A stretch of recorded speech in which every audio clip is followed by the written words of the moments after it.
Section 321 allows us to look at a process of calculating the losses by convection. And as we mentioned in the earlier section 320, when we talked generally about convection, there are two types. There's what we think of as natural convection, and then there's forced convection. We're going to see in section 321, calculating the losses by convection, that we have two separate equations to handle both of those situations.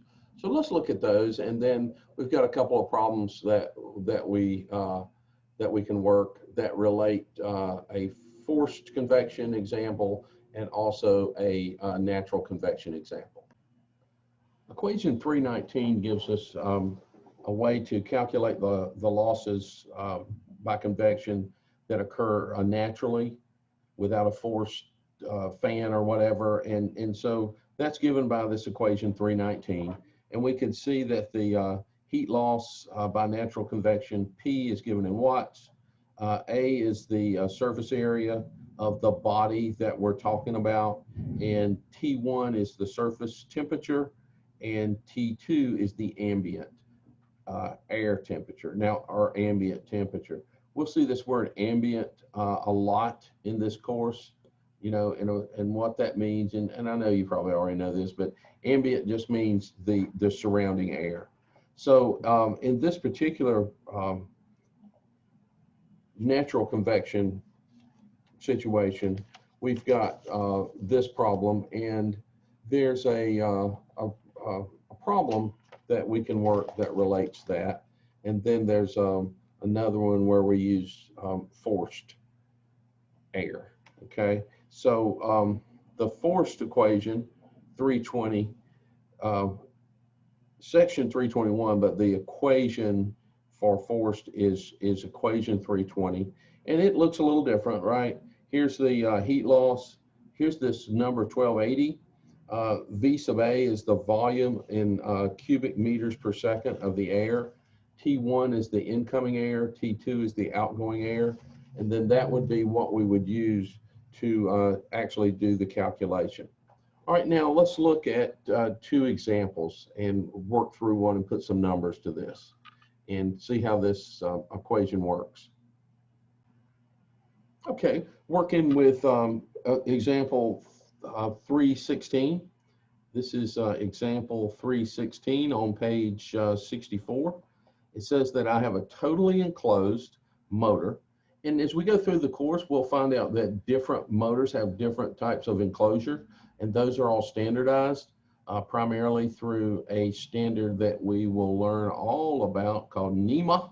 NEMA is, the regulatory, the standards to which motor manufacturers subscribe to, so that we can do replacements and all that sort of thing and make sure the application fits the particular motor.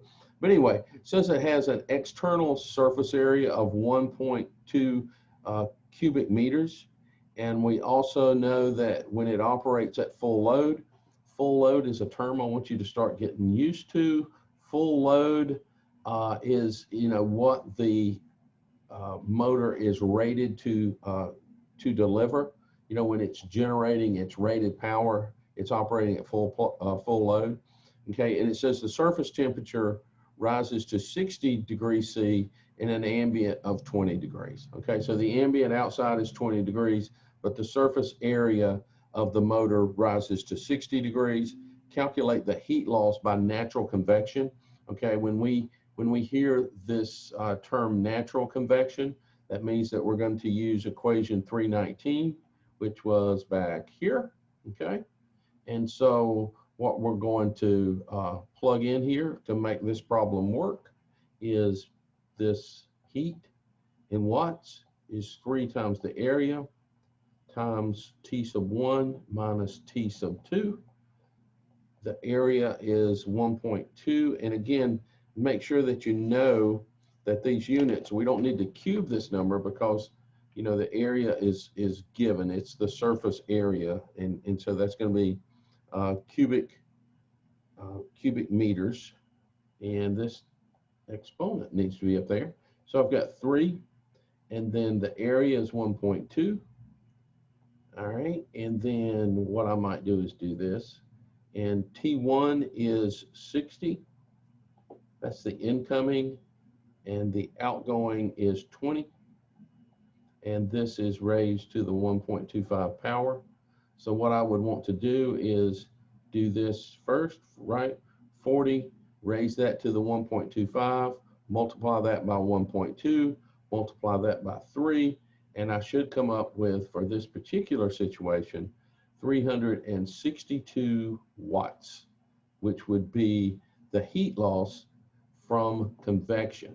Now, this is a neat problem, and we'll reference it again in a minute because it also shows other types of heat loss. But right, what we're talking about with that calculation is 362 watts, okay? Natural convection. Now let's look at another problem where we're using forced in just a different equation. Okay, in our second problem, forced convection, it says we have a fan rated at 3.75 kilowatts, and that fan blows 240 cubic meters per minute of air through a 750 kilowatt motor to carry away the heat. Now, we'll say that some of these numbers, such as 3.75 kilowatts fan rating and the 750 kilowatt motor rating, have actually nothing to do with our calculation for this. So make sure that you recognize that from the start. And then it says the inlet temperature is 22 degrees C and the outlet temperature is 31 degrees C, and estimate the losses in the motor. Okay, so we're going to say that the losses, and it's another good thing to know, the losses, the heat is a loss in this particular situation.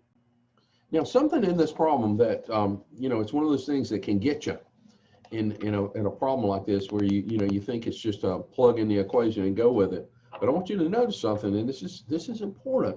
Make sure that you understand what these variables represent.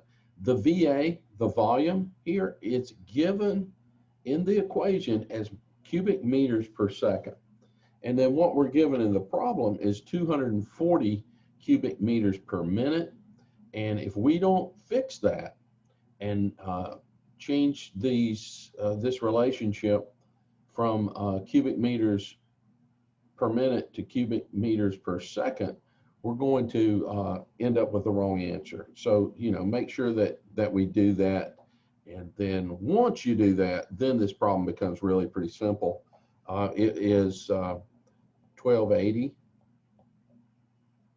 times 240 divided by 60, just like I was telling you from earlier, and then 31 minus 22 on the two temperature variations, and then the answer for this particular problem should come out to be 46 kilowatts. So that would be the heat from forced convection. And again, when we're talking about a motor, and we'll get into this in great detail later, but heat is considered a loss of energy, in this operation of this.